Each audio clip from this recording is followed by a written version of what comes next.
spicy.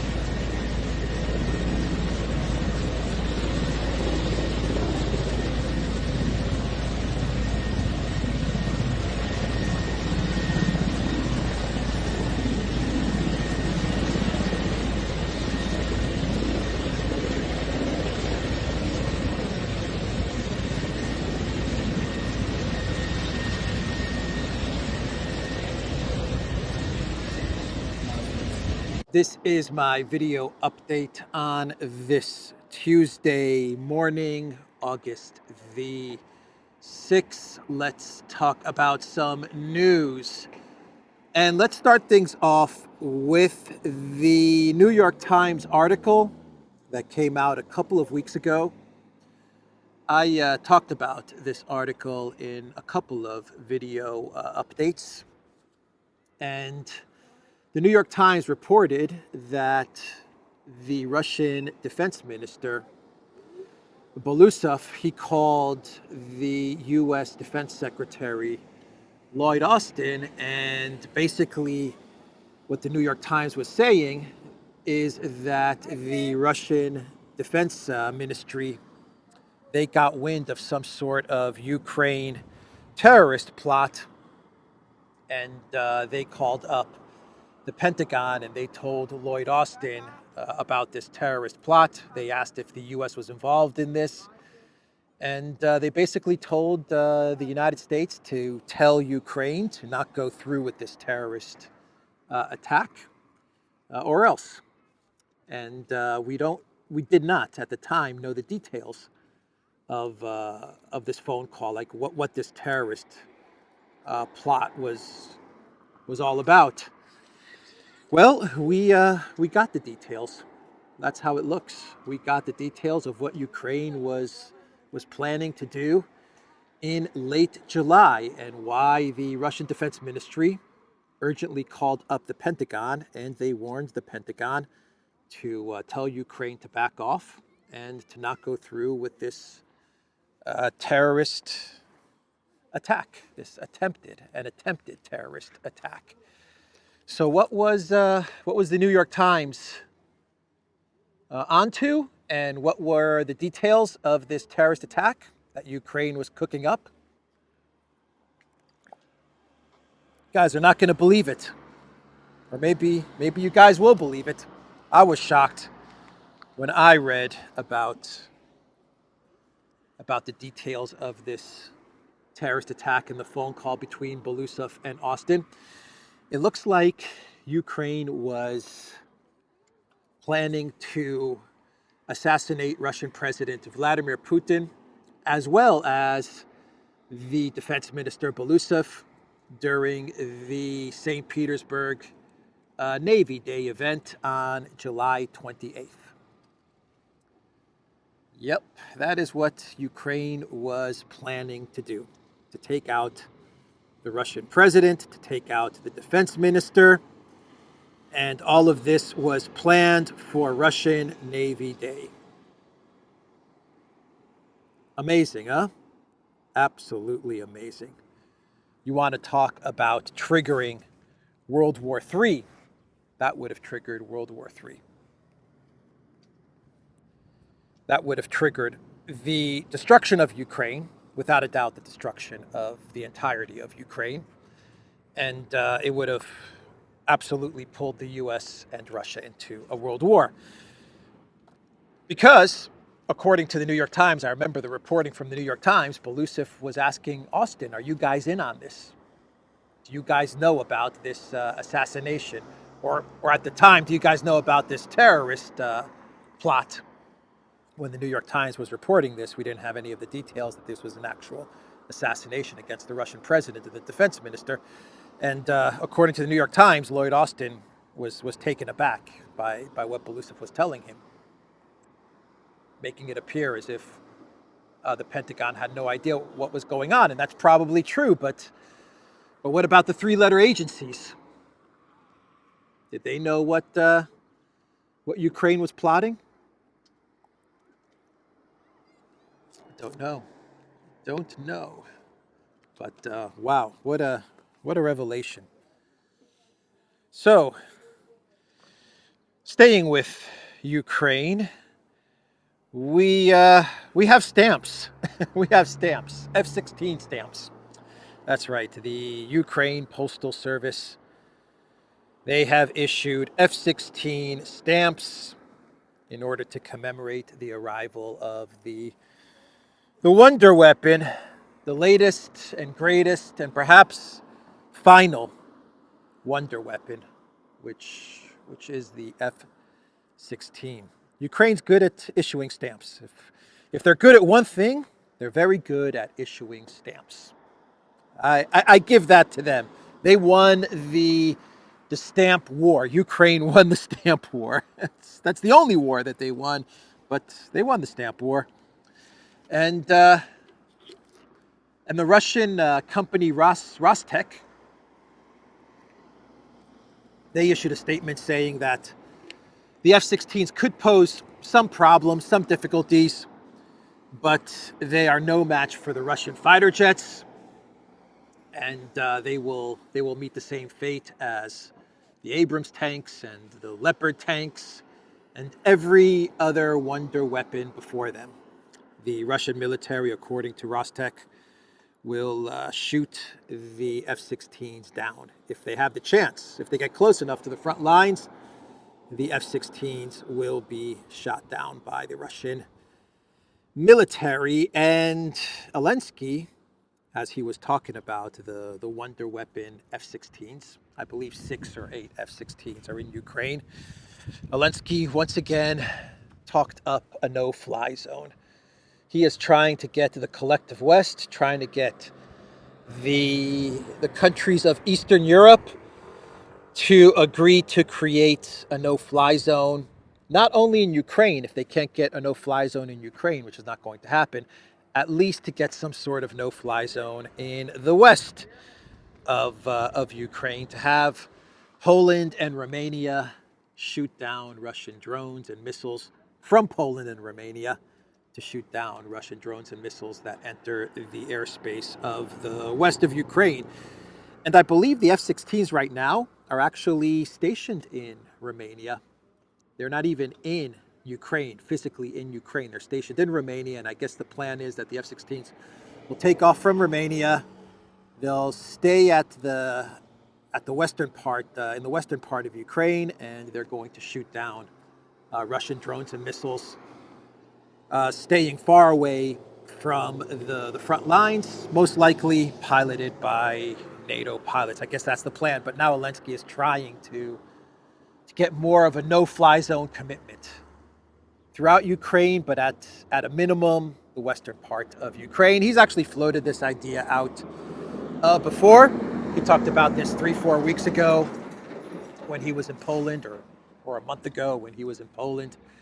And at the time when he floated out this idea about a no-fly zone, Donald Tusk seemed to give his approval, though he was hesitant. You could tell from Tusk's body language when he was giving a press conference with Alinsky that he was a bit hesitant about no-fly zone, but he was saying, okay, fine, we'll do it, but let me talk to our NATO partners, which means let me talk to Blinken and Sullivan, and he got a no from the United States, and then Tusk had to tell Ukraine, no, we're not going to shoot down Russian missiles and drones from Polish territory. So Alinsky's giving it another go.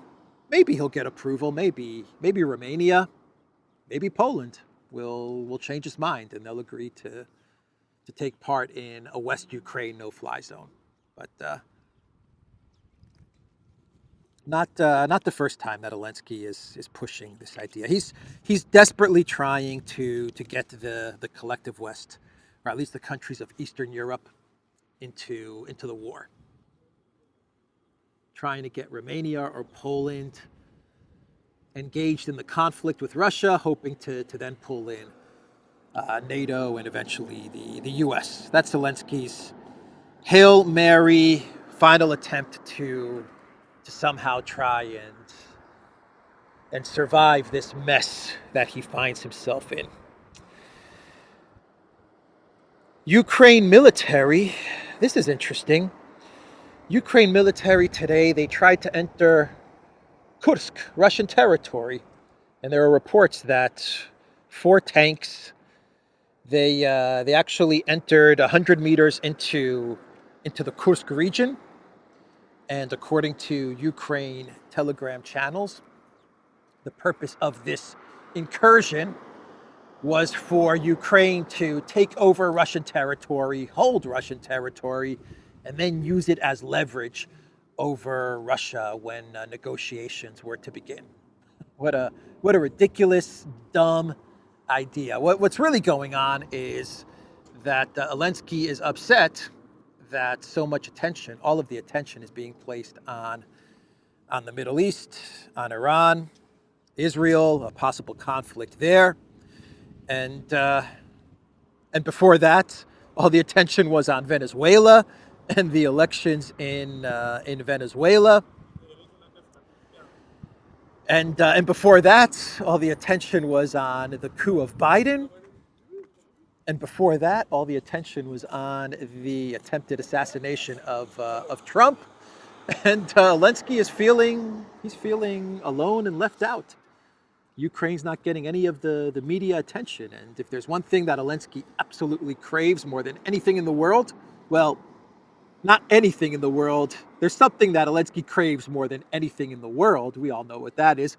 But if there's a second thing, the second thing that Alinsky craves more than anything in the world is media attention.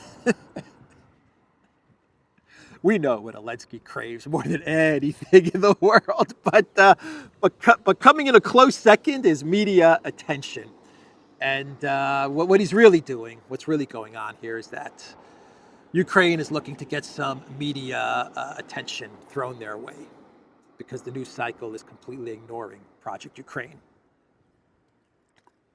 So as they've done in the past, many times in the past, they've done this before, they come up with this ridiculous incursion into Russian territory, this provocation, in order to show the collective West that Ukraine has the capabilities of invading Russia, and hoping that the media will pay attention to Ukraine's invasion of Russia, and as it has happened in the past, whatever Ukraine forces get sent into Russia, they are quickly annihilated. But Alinsky doesn't really care about that. He gets the media attention that he was looking for. Maybe he gets some money and some more weapons. And that's pretty much what's going on here, and that's what is happening in the Kursk region. From what I understand, the governor of Kursk, of the region, he said that everything was destroyed. The tanks were destroyed. The incursion failed. It got about 100 meters into Russia, and then the Russian military wiped it out. They wiped it out so quickly that I think the media won't even get the chance to report on this, to be quite honest. But that's what's going on here. Alinsky's looking for attention. That is what the man in the green T-shirt is looking for. One thing that Alinsky does have in the United States, he has a lot of swamp creature lobbyists.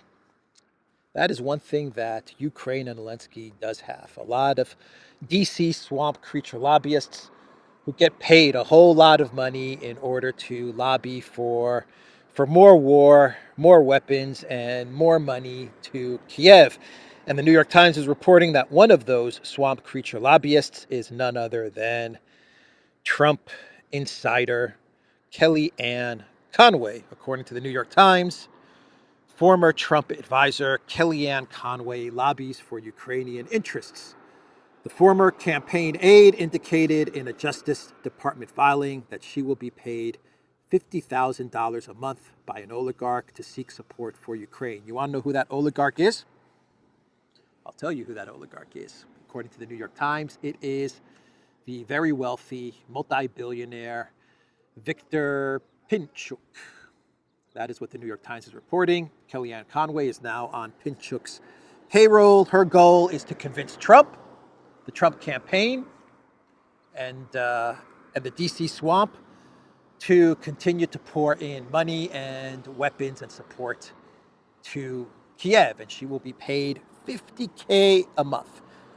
Kellyanne Conway, she's registered with the Foreign Agents Act, or the Foreign Agents Requirement, because she's going to be on the payroll of a foreign government. So this is confirmed. She's registered.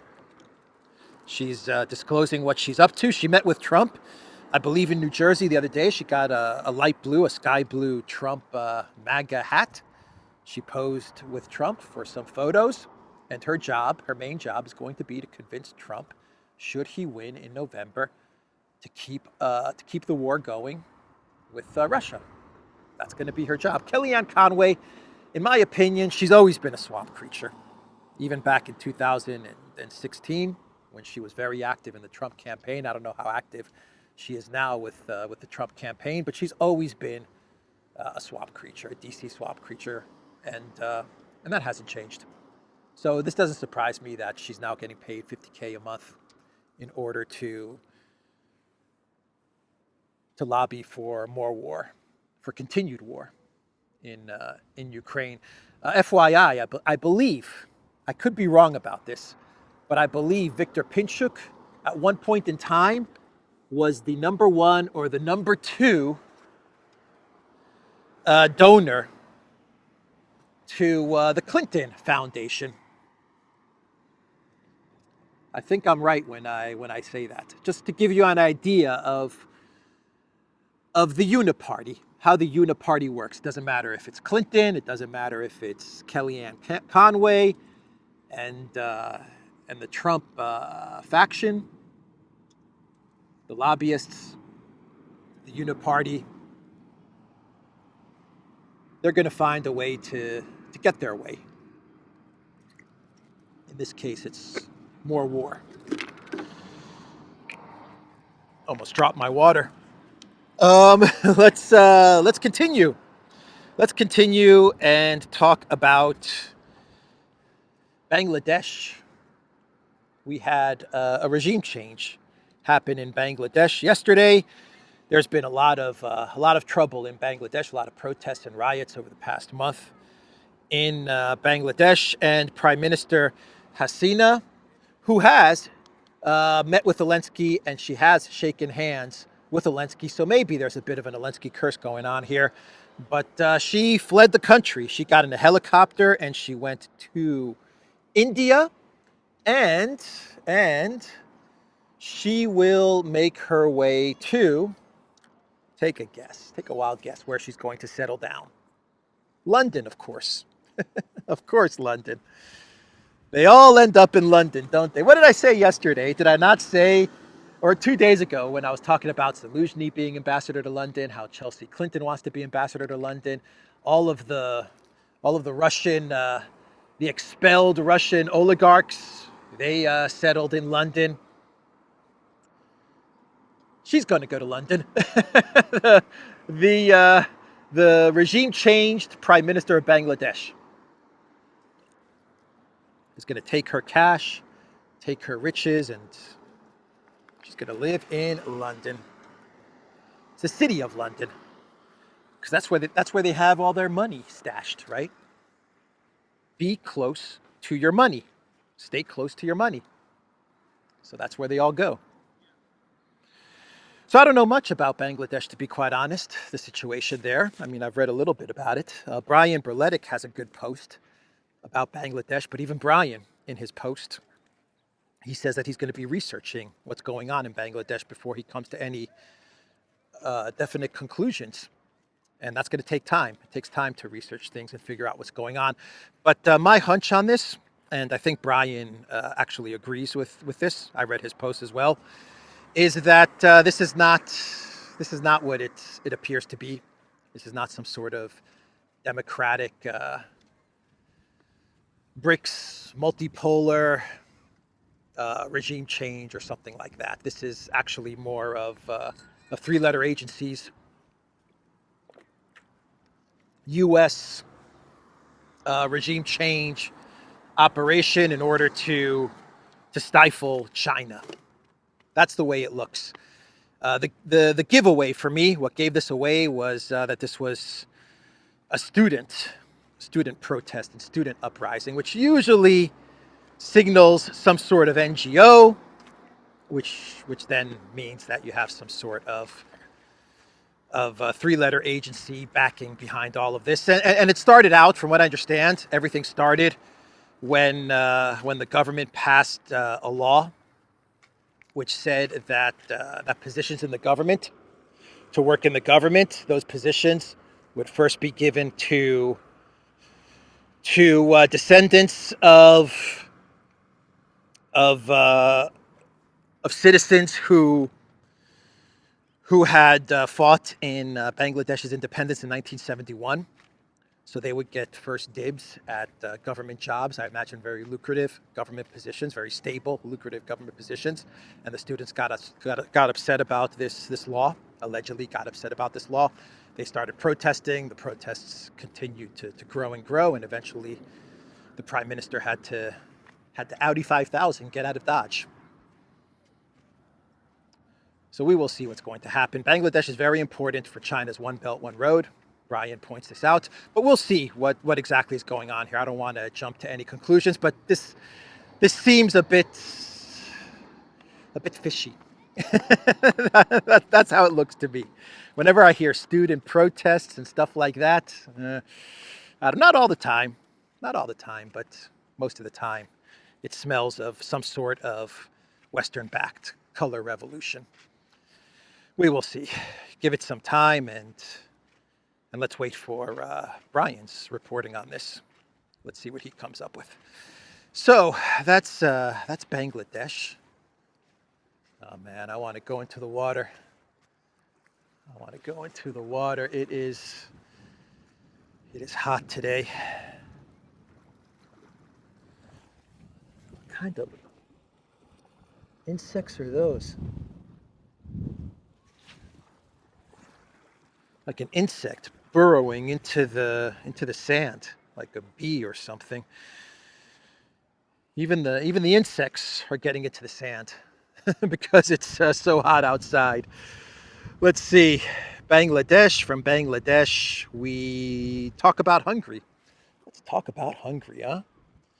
Seems like every day or every other day I'm reporting about what's going on with Hungary.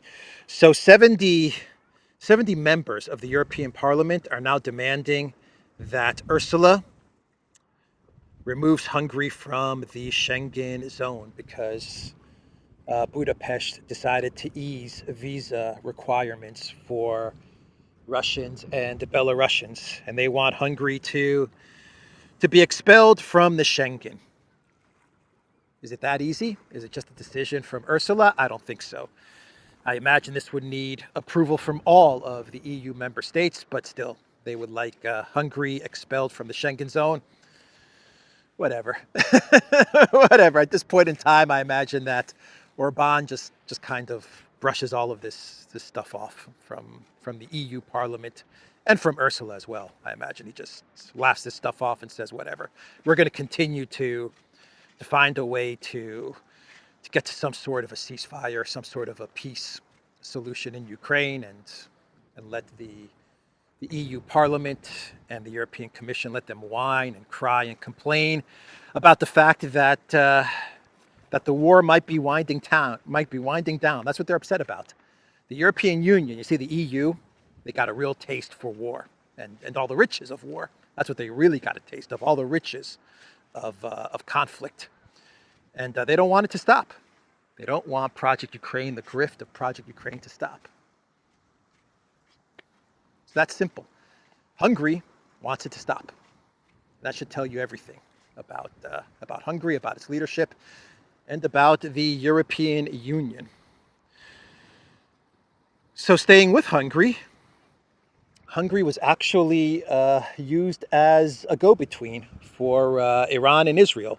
Iran spoke to the foreign minister, Peter Szijjártó, according to reports, and Iran told Peter Szijjártó to relay a message to Israel, and that message is that, this is according to the Jerusalem Post, is that Iran is going to retaliate against Israel in the near future. They are going to hit Israeli territory. And so Szijjártó, he called up the foreign minister of Israel, and he relayed this message to them. Isn't that amazing, huh? Iran is playing it by the book, right? They're following like the UN Charter and and everything by the book as far as a retaliation goes. And and they actually sent a message to Israel using Hungary, telling Israel to prepare for an attack on Israeli territory, a retaliation against Israel on their territory. And so that is the message that Hungary delivered to Israel. And then we have the arrival of Sergei Shoigu in Tehran. Sergei Shoigu, the former Russian defense minister, now he is the secretary of the very important, very powerful Security Council of the Russian Federation. And he was in Tehran, and he actually went to Tehran with Alexander Mikhaev, who is the chairman of the board of the Russian State Corporation of Arms Exports. And it looks like that Russia and Iran were talking about building up Iranian defenses as some sort of a smash with Israel and the United States approaches. Alexander, he is calling this a proxy war. It's shaping up to be a proxy war. Russia on one side, and eventually China, and the United States on the other, and they are pumping in weapons and defenses on both sides in preparation for what could be a very, very destructive, very big war in the Middle East. But Alexander makes a good point when he talked about Shoigu's visit to Tehran in his video update yesterday. He makes the point that this trip was planned weeks in advance before everything that happened in Tehran and the assassination of Haniyeh and all of that stuff. Before everything happened, this trip from Shoigu to Iran was already planned weeks and weeks in advance. And basically, it's just Russia and Iran working together to build up Iran's defensive and military capabilities. And of course, everything that went down a couple of days ago made this meeting between Shoigu and Iranian officials all that more interesting. If we didn't have the assassinations that took place a couple of days ago, then Shoigu's visit to Iran probably would not have been reported much. So the Biden administration, yesterday they were, according to Axios, they were briefed about Iran's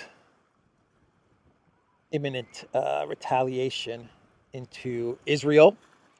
And according to Axios, the Biden administration, Blinken in particular, is unsure as to when exactly this retaliation is going to happen. Now remember, it was Axios that reported 3 days ago, according to their sources in the Pentagon, that the attack was going to happen on Monday. The retaliation into Israeli territory was going to happen yesterday, and it didn't happen.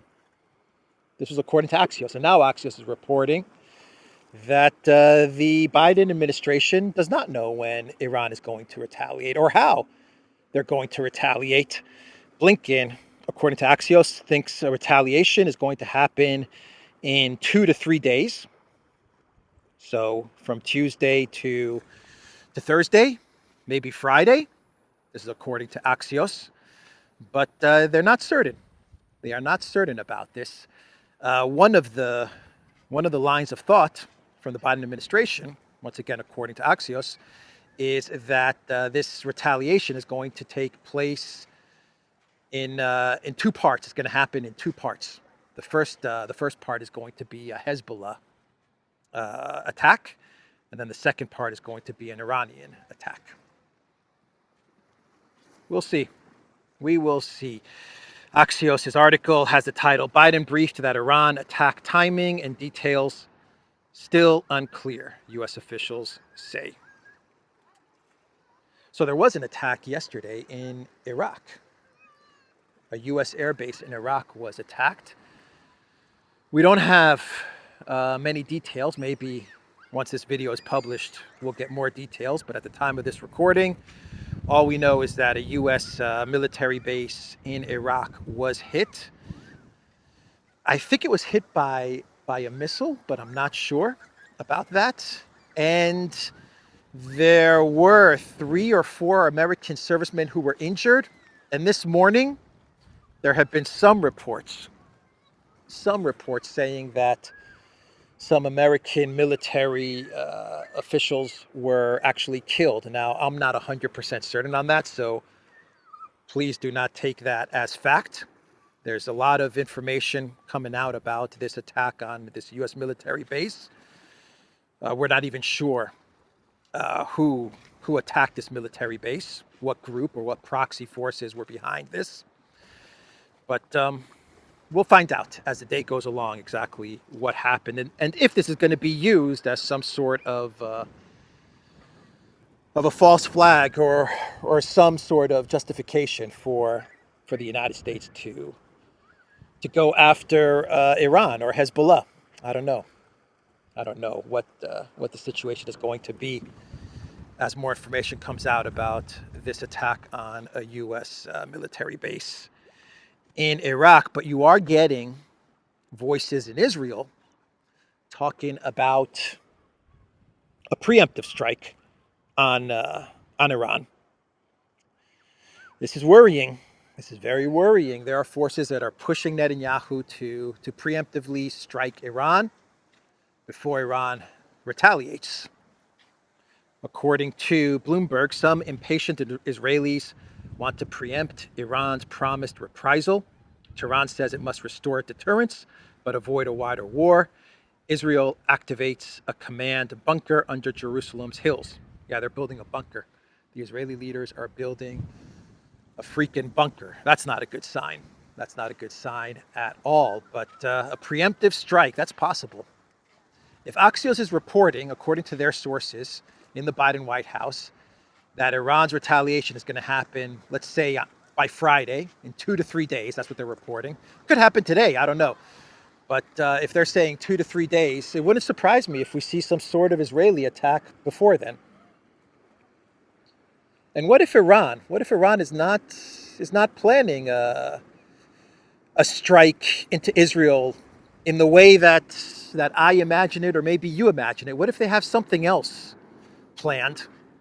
I don't know, something that sends a very strong message, but prevents a wider war from breaking out. I don't know what that could be, but I'm just saying, what if Iran, with consultation from say China, Russia, BRICS, what if they plan something out that sends a very strong message, but makes it very difficult for the collective West and for the United States and Israel and the neocons to escalate to a World War III level?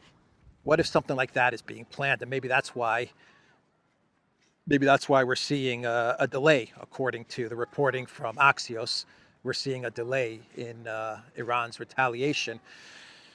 And so you may have people like Netanyahu, who definitely wants to escalate and definitely wants war. He may be getting nervous, and he may say, you know what, in order to keep the escalation momentum going, let's preemptively strike Iran. All of this is possible. Scary stuff, but possible. Seymour Hersh actually put out an article on Israel and Netanyahu, and he said that with Netanyahu in power, there's going to be no peace in the Middle East, in the region. Basically, Seymour Hersh is saying that Netanyahu is just lost his mind. He wants to escalate, and he's just 100% committed to more escalation, more war. And with him in power, nothing is going to change in the Middle East. There's going to be no path to de-escalation or peace in the Middle East with Netanyahu in power. That is what Seymour Hersh said in his latest article. So let's wrap it up. Actually, I think I covered the stories that I wanted to cover. Let's wrap it up and talk about some clown worlds. Not a clown world, but Biden's top economic advisor, Gene Sterling, he resigned yesterday.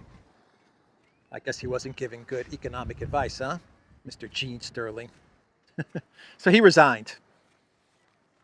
The person who should really resign is Biden. What is Biden still doing in office?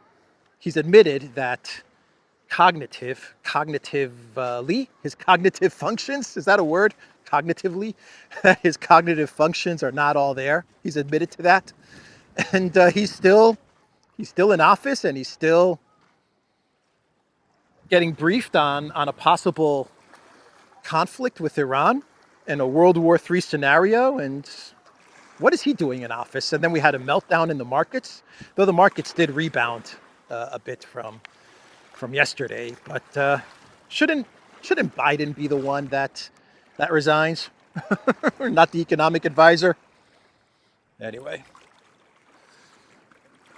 yeah, I think my bag is going to be okay. So let's now do two clown world stories. The first one is from the Daily Mail. Inside George Clooney's own bid to become president, how the actor used his calculated anti-Biden op-ed and endorsement of Kamala to try and launch his own political career. George Clooney, the next president of the United States, endorsed by Barack Obama. So yeah, basically George Clooney's op-ed, which was encouraged by Obama. That is true. That is what everyone is saying, that Obama encouraged Clooney to write the op-ed where he said that Biden is not fit to be president and he should step aside. That was his foray into politics. And going forward, we are going to hear a lot of talk about candidate politician George Clooney. Why not? Why not? He would be a terrible politician, a terrible president, in my opinion. But girls love him. So, I guess that's enough. George Clooney. President Clooney. God help us. God help us. He has some good movies, George Clooney. He also has a lot of bad movies as well. He kind of makes the same face, doesn't he? He has like the same facial expression for everything, right? His range is very limited. He has this face, like this puzzled face that he makes, which is pretty much his acting range. If he's upset, he makes the same face. If he's happy, he makes the same face.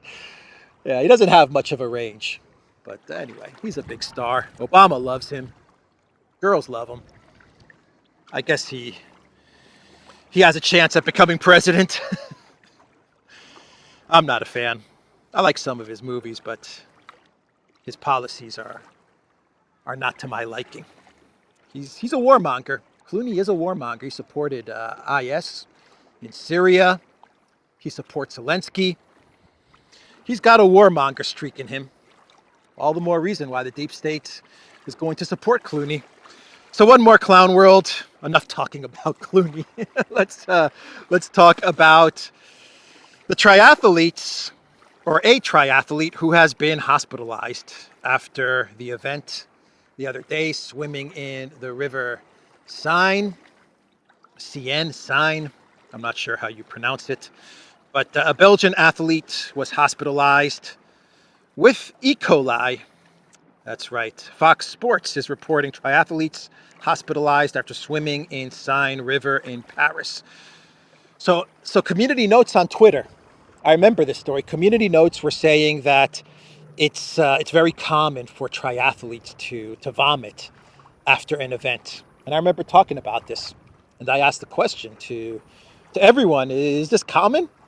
I mean, I'm not a triathlete, but do triathletes vomit like this after an event? And a lot of people in the comment sections who are triathletes and have competed in triathlons basically said no. They basically said vomiting like what we saw in the videos is not a common thing.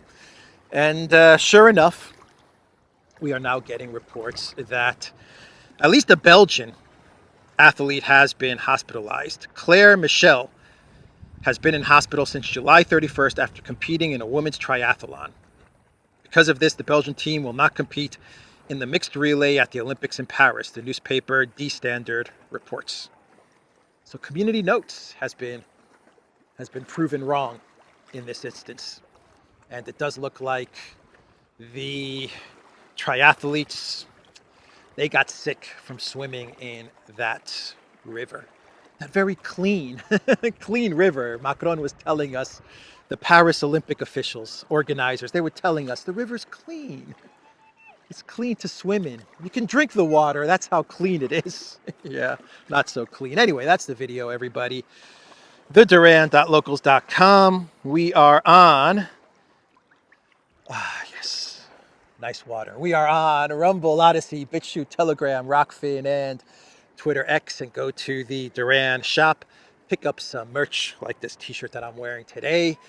You will find a link in the description box down below. Take care.